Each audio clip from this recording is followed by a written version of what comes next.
and after I say you hello, and after we speak English. Приветствую всех!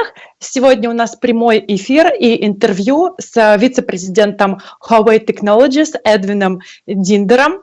Он частый оратор на крупнейших мероприятиях и форумах мира, специалист и адепт по широкому кругу вопросов от больших данных, умных, безопасных городов до корпоративных решений. И сегодня он расскажет нам о том, как он думает изменится мир после пандемии коронавируса. И вот Эдвин с нами на связи. Hello, Mr. Edwin. Хорошо, thank you. Как дела? How are you? Good. First, I want to represent you. Mr. Edwin Dinder is Vice President of Huawei Technologies, a frequent speaker all over the world in different forums, and a specialist in many questions from big data, smart cities, safe cities, and corporate solutions. And the first question, Mr. Edwin, how do you think will change the world after coronavirus? That is a very big question. I think the world will. I think the world will change in a number of ways, to be honest. And the world is already changing right now, right? Because of Corona.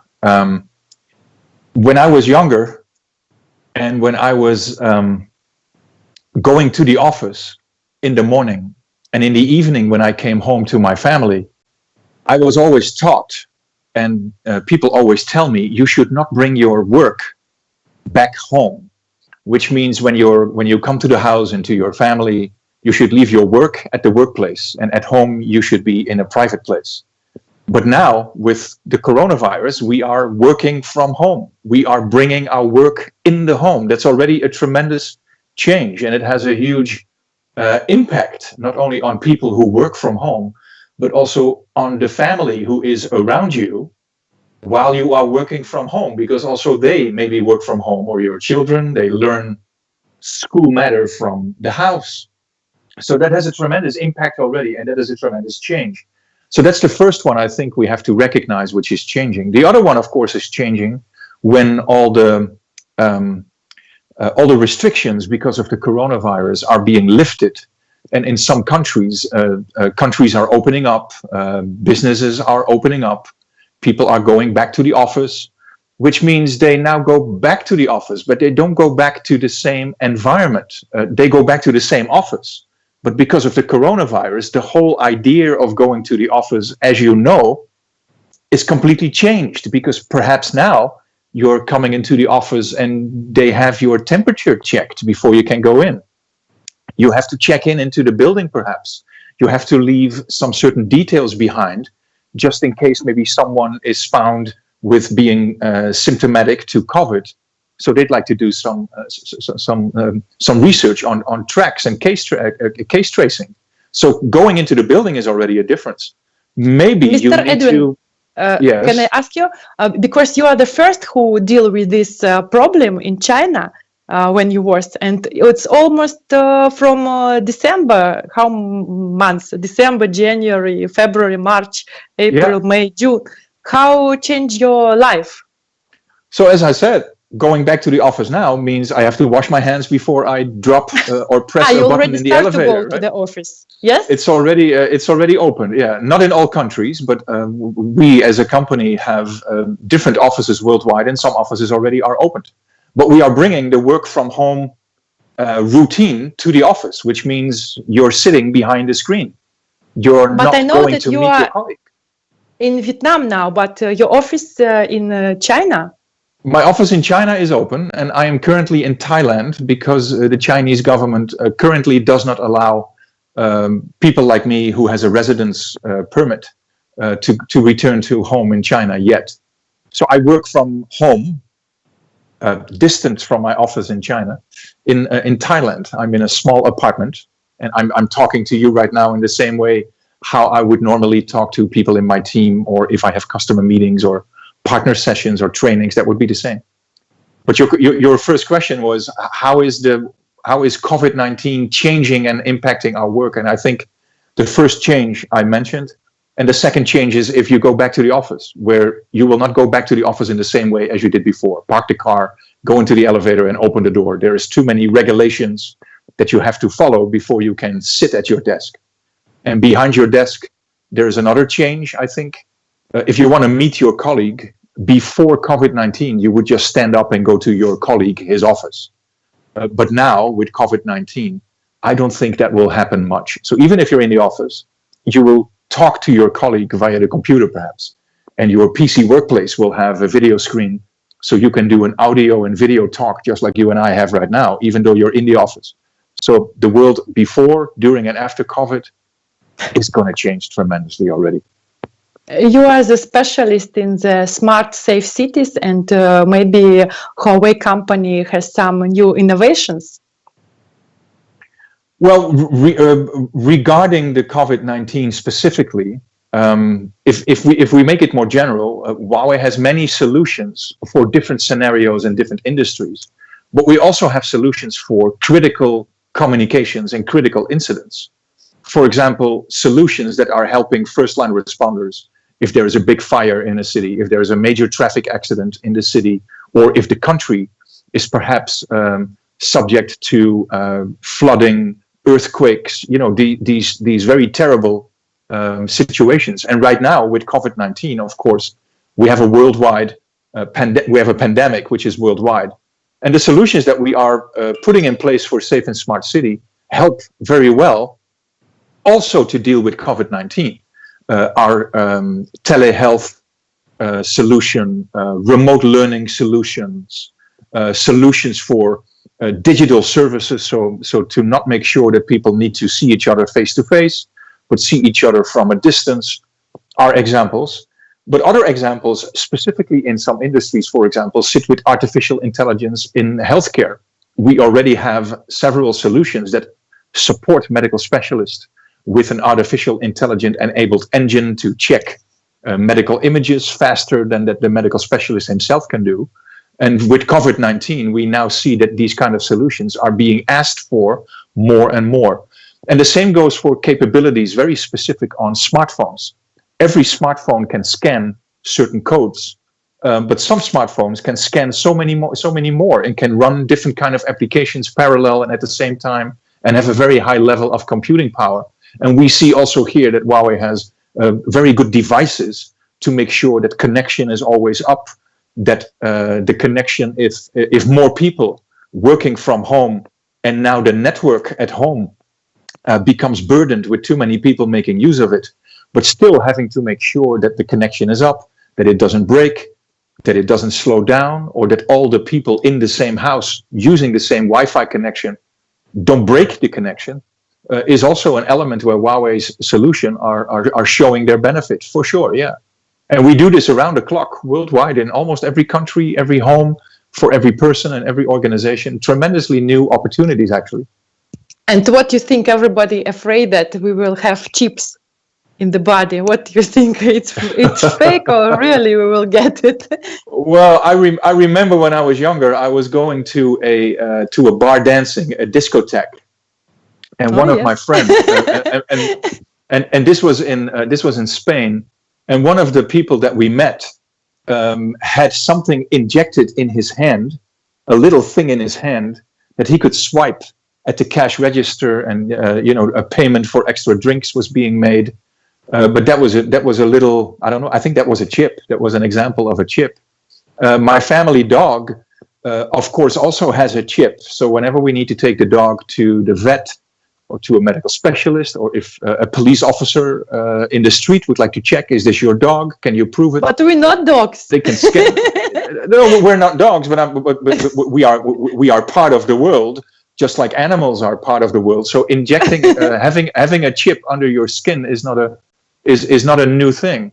And as I said before, as I just mentioned, in the example of where we met somebody in a bar who was swiping his hand next to the cash register because he had a chip in his hand with his details, and that was his access to the bar dancing, and it opens the doors and he could pay and buy drinks with it. I don't think in the near future we will have chips injected in us. What I think is we will have devices. For example, your mobile phone will become more intelligent. It's better. And we'll have more chips. But I think the good thing is also that technology gives you a choice. Maybe your phone is too big for you. Or maybe in a very extreme example, maybe you are disabled. Maybe you don't have a hand to hold a phone because you had a terrible accident maybe 2 years ago in the car or at work. And now there is other ways for you to use chips other than in a device or in a phone. And also my question, you are 20 years in IT business, and maybe you sometimes feel stress, especially now, or maybe now is opposite, you have more ideas, but anyway, it's difficult, 7 months almost like this. No, it's both, to be honest, it's both. As I said in my answer to your first question, what is changing? I gave you the example where if you're working in an office and you go every morning to the office, in the evening when you come home, the idea is that you don't bring your work to the house. The evening is for family matters and to relax. But with COVID-19, we work from home, and that means we bring the work to our home, and our home gets many functions that can add to anxiety, that can add to stress, that is adding to family frustration and that kind of thing. So yes, and it's affecting everybody. So it's also affecting me, it's affecting people in my team. These are not nice times. We are dealing with it and we know how to do it, but trying to find the right balance when you work in the office and when you live in your home, and now this all becomes in one room, you need to learn how to rebalance, and that's a very important message. You also need to learn how to relieve. Exercise in the house. And what is not about easy. you? What is your day? How is built? Which exercise you make? What you eat? Who cook for you? Okay, that kind of idea. Well, that's a very simple one. I am living in the apartment of a very good friend of mine, and she comes by every once in a while because she lives with her family somewhere else.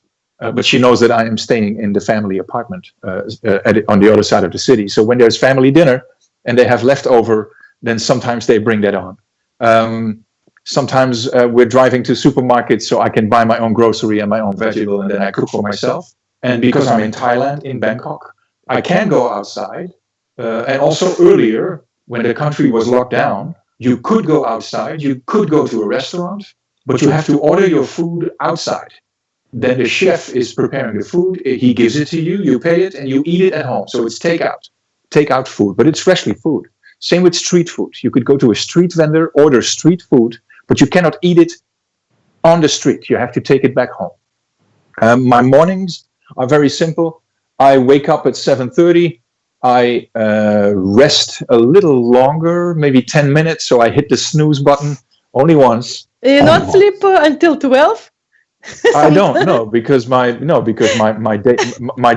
day starts at 8:15. So at 7:45, I start doing some room exercises. I'm a big fan of skating, speed skating, ice speed skating, and there are particular exercises that you can do in your house, even though you're not on the ice. You can make a skate movement with your socks on the floor when you slide over the floor. It's called dry skating. And there's also specific exercises where you squat, planking, that kind of thing, to keep some idea going. I do this for about 30 minutes, then I have my breakfast, then I shower, and then I open up my computer and I check my emails, I check in with my team, I check in with my daily activities. At 12:30, I close my computer deliberately. I really take a break. I go outside for 20 minutes, so I walk, then I walk back in the house, then I take my lunch. And at 2 p.m. Or maybe 1:45, I open up my computer again to continue with my work or to prepare for my evening sessions. And at 5, I do the same. At 5, I close my computer. I check in with my family who are back home in the Netherlands because I'm in Thailand. I live and work for Huawei Technologies in China. That is both on the other side of the world. So my family is in the Netherlands. I check up with my daughter, who, by the way, today had a fantastic good news. She is about to get her college diploma, and she needs to do 2 things. And the first thing she passed. So today she had 50% of her diploma nailed. Next week, Tuesday, she has the second part, and if that's okay as well, then she has her her high school, her college diploma and college degree. So that was a video chat with my daughter and with the family. Last Sunday, my mom had her birthday, so I bought cake at a bakery shop. So I had cake in my hand. And you drink like this, yes, live. Yeah, so that's a bit, but that's a bit on what my daily work is about. In the evening, I close most of the things down, or I follow up with the countries who are in another time zone, which I really enjoy, speaking to you. And maybe you believe in a vaccine that soon the doctors will give, because it's impossible to live like this. The scientists will invent a vaccine. Oh, but I am a strong believer in science. Yes, and I believe that a vaccine will be developed. I have no clue when, but I'm sure a vaccine will come. I'm also sure that people who are, but this is just a belief I have. As far as I understand the world of virus, just like flu and other kind of viruses, and SARS and MERS, and now with COVID, if you have it and you survive it, you create antibodies, and your body becomes has a higher level of immunity for the same virus. So if the virus doesn't mutate or doesn't change, then basically, if you survive being sick from COVID, and if you survive being sick from COVID, you would probably be slightly protected for it, which I think is also correct. And I think this is also what you see happening in the world. Some people are having the virus but don't have symptoms. Others are having the virus and are developing symptoms. Unfortunately, a lot of people also have the virus and they die from it. And other people have the virus, they get very, very sick, but they survive. And out of that survival comes a protection layer, as I understand, in your body that protects you against being affected by the same virus again. So as long as the virus doesn't mutate, you would probably have a level of immunity. But I'm a strong believer in science. Yes, of course. Science. I was reading that I also believe, but I was reading that you told that the smart cities are built on smart people. Do you think that it's smart to dress mask or not? Because, for example, in Belarus and also in one country in Europe, in Sweden, I forget. You understand? Sweden in English. Sweden, yes. People not dress mask. How do you think? It's clever or not? That is not an easy answer to provide.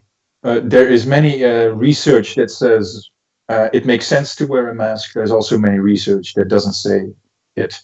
I think what is smart to do is to follow the National Health Service, and in every country they have an institution of national health who are advising what is the best way for the country to open up, and what is the best way as precautions and as measurements that you have to put in place. And I think it's generally accepted that if you are in crowded areas, or if you're not able to keep a social distance of 1.5 meters or less, that it is better to wear a mask. But if you wear a mask, you have to be aware what is the function of this mask. So this mask is protecting against droplets. So if someone next to you who does not have a mask speaks to you or is coughing or sneezing, and these droplets are touching the mask, you should not take your mask off like this, right? Because then your hand is touching the dirty part of the mask. You have to take it by your ears, you have to take it off, and you also have to throw it away. And you have to throw it away in a safe manner, and then you have to, like everybody else, wash your hands. So all people must put mask when they go outside. I think like this. It is a government regulation that will tell you what to do. But I think the general accepted way with masks is, if you're unable to keep distance, and if you're into a crowded area, for example, a train or a bus or public transportation, then it is advised that people wear a mask. And if you're wearing a mask, you have to be aware that you need to take your mask off in a safe manner. So not like this, not touch the mask with your hands. If you do touch your mask with the hands, wash your hands frequently, all the time, and just be very careful.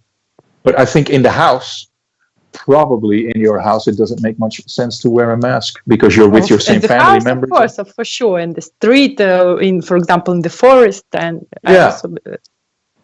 unless you are around people, and maybe suppose you are with 5 people in one family, and one of your family members is showing some symptoms or is not able to be in quarantine in a specific room in the house. Then number one, you have to keep distance. Number one, you have to not share the same ideas, but you can ask perhaps one of your family members to wear a mask to make sure that the rest of the family is a little better protected against whatever comes out of the nose or the mouth when people are speaking or coughing or sneezing and that kind of idea. But it's not an easy question because it's a country-related thing. It also sits with culture. Most cultures are not very related to face coverage. Yes, we are in Europe usually not dress mask. As I was in Vietnam, everybody wears a mask. I think. In China. Well, I can tell you, I am an international traveler. So before COVID, I think every 3 weeks I was in an airplane and traveling for the whole week. You miss your life. You miss your life. Not now, actually, not now, because of COVID. But if COVID is gone, I'd like to travel again and meet with people in real life and face to face. But every time when I was traveling and when I was going into an airplane, coming out of an airplane, going into a hotel, out of a hotel, going into a taxi, out of a taxi, every time I'm going in air conditioning and out of air conditioning. And I found you always dress mask. In the beginning, I did not. And I always had, so when I came back home, I always had like 2 days of, trouble in my throat, coughing, my nose was stuffed. And at some point I thought, maybe I should wear a mask in the long flights, longer than 6 or 7 hours, just to be sure, because you're sitting next to someone who maybe has the flu or who sneezes or who coughs. And most of the time, your body is very well prepared for this. But in my case, as I get older, maybe my immune system is getting a little lower, so I have to be more careful. I find that since I fly with a mask, I don't have this trouble anymore. So I think for me, it works. I'm not sure it's smart, but for me, it's a good thing to do. Let's come back to the technologies. What Huawei, which new things will perform? This year? Can you say us about the new things? You mean new things that are coming? Yes. Well, we have announced a few things and we have launched a few things. So what I will do is I will highlight a few. We launched not so long ago the latest 5G phone, which is the Huawei P40, with better chipsets, a higher level of computing power, a higher resolution of the screen, far more better camera technology. I want it. Yeah, I want one too, actually. I want one too. But most importantly, this phone comes with a new mobile operating system called HMS, Huawei Mobile Services, which means it is an alternative to Google Mobile Services. And it has a tremendous amount of applications already, and the buyer can choose to use it. So this is one of the first phones where in the world you can choose not between 2 mobile operating systems. One is iOS and the other one is Android. But this one runs another version if you would want. That makes it very interesting, I think. So the Huawei P40. Second, what we announced is we announced and launched a tablet that can also be a computer, a laptop, which is called the Mate Pro, the MatePad Pro. So the Huawei MatePad Pro with similar capabilities. Another thing that we launched is, and I need to read it out here, we call it Air Engine Wi-Fi 6 powered by Huawei 5G. What that means is it is Wi-Fi in the latest standards and with the capabilities as if you would have it like a mobile network. And I'm not going to go too technical, but in mobile networks, the way the antenna sits on the mast and the way it can beam to a certain area is a little different on how Wi-Fi antennas is doing this. But we have incorporated these technologies in Wi-Fi. So Wi-Fi uses similar antenna kind of technologies next to Wi-Fi. And we have also put other technologies inside for the Internet of Things, communication channels, for sensor and sensor technologies that communicate via another wireless signal like Bluetooth or Zigbee, these kind of protocols. And that's on Wi-Fi 6. We've also launched, and this is at the, let me check, this is at Interop 2020. So many new things, interesting. Yeah, and award-winning. Last week, no, not last week, earlier this week, I think, Monday, Tuesday, we had in Tokyo, we had a big event called Interop 2020. And out of the awards that the Interop organization is providing to all the sponsors and providers of technology, Huawei has won 9. So we have won 9 awards for 9 different kind of solutions, including storage. Huawei Dorado is how it's called, the latest flash storage. So there's a couple of very interesting solutions that are coming out. And Atlas is Huawei's name for for a cluster of artificial intelligent technologies. So Huawei Atlas AI cluster is also an award-winning solution for the Interop 2020 organization. Interesting. I want to see it in life as soon as possible. And maybe a question is a little bit special, but now in America is not so good situation. Maybe this political and economical crisis influence better on the relations between the Huawei company and America. Because I remember it was a conflict. Well, I think it's, yeah, we are a strong advocate for collaboration, and we are a champion for openness and transparency. Yes, because you make so many things. Yeah, but this is throughout our portfolio. This sits in the heart of our thinking. We believe that technology is able to include, and technology is able to link different people, different homes, different organizations, and work together, regardless of where you are, even if you would be in the United States. And we think it makes much sense to have an open and transparent conversation with everybody worldwide to make sure that wherever the technology is coming from is compliant with standards, with legislation and policies and rule and regulation and that kind of thing. And in order to achieve that, we have to engage in an open and transparent conversation. So that's what we are advertising, and that's what we are advocating. But as you can see in the news, that works very well in most countries, but not in all. And my last question, Mr. Edwin, what you want to do the first after coronavirus will finish? Ooh. What will I do first when coronavirus is finished? What do you want to do? I really think what I would love to do is to be able to go somewhere and don't have to think about anything other than let's have a good meal, let's have a nice drink, and let's have a good conversation with people you love or people you like or people that are surrounding you that are there for the same idea. And this could be anywhere. This could be in a park, it could be in a restaurant, it could be in the house, it could be in your backyard, it could be in the middle of the street, it could be in your garage.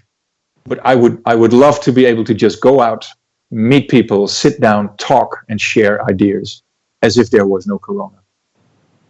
I wish maybe a Corona beer. Maybe a Corona beer. And I hope we will meet soon in the end of summer maximum, and we will drink champagne to celebrate. I hope so too. Yes, thank you, Mr. Edwin. You was the first with whom I make interview with online, and I wish you good luck and good health. Thank you very much, Ksenia. Огромное спасибо. And waiting for you.